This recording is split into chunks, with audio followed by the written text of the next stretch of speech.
দেখেন ফ্রেন্ডস, আমার বাইক না হয়েছে, আজকে আমার বাইক না হয়েছে। আপনারা এখন এমন একটা কথা শুনবেন, অবাক হয়ে যাবেন। আমার বোনের প্রথমে হয়েছে আজ থেকে 12 বছর আগে। 12 বছর পরে আমার বাইক না হয়েছে। কিভাবে এই 12 বছর পরে কিভাবে আমার বাইক না হইল? আমার বোন জামাই ছুটির থেকে গিয়ে বিয়া করলো, প্রথম সন্তানের বাবা হইল। তারপরে ছুটির থেকে আসে, সন্তান হয় না। 3-4 বার ছুটির থেকে আসলো, সন্তান হয়েছে না। এই বাইক না হওয়ার কারণটা কি জানেন? ডাক্তারের কাছে বলে বেশি দিন থাকতে হবে, শর্টকাট থাকলে বাচ্চা হবে না।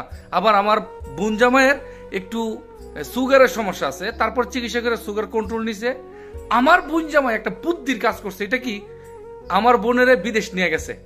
নিয়া প্রায় 6 মাস একসাথে থাকার পরে খুশি সংবাদ আসলো, আমার বোনে কনসিভ হইল। তারপরে 3-4 মাস হওয়ার পরে আমার বোনে দেশে চলে আসলো। আজকে আমার বোনে মা হইল, আমি মামা হইলাম, আমার বোন জামাই বাবা হইল।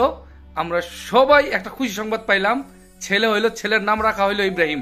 আপনারা যারা প্রবাসে থাকেন, বাচ্চা কাচ্চা হই না, ছুটিতে যান হই না, আপনিও এরকম করতে পারেন। বউ নিয়ে আসেন বিদেশে, না হলে আপনি একবারে চলে যান বিদেশ থেকে। এই 1-2 মাস 3 মাস থাকলে বাচ্চা হবে না। এই একটা খুশি সংবাদ ভাবলাম আপনাদের কাছে দিয়ে দিই। আর আপনারা আমার বাইকনের জন্য দোয়া করবেন। আমার বাইকনের নাম হচ্ছে ইব্রাহিম। আর আল্লাহর কাছে দোয়া করি আমার বাইকনের যাতে আল্লাহ বেশি দিন বাঁচিয়ে রেখে সুস্থ রাখে। এখন মা ছেলে উভয় সুস্থ আছে, সবাই ভালো আছে। ভালো থাকবেন। আসসালামু আলাইকুম।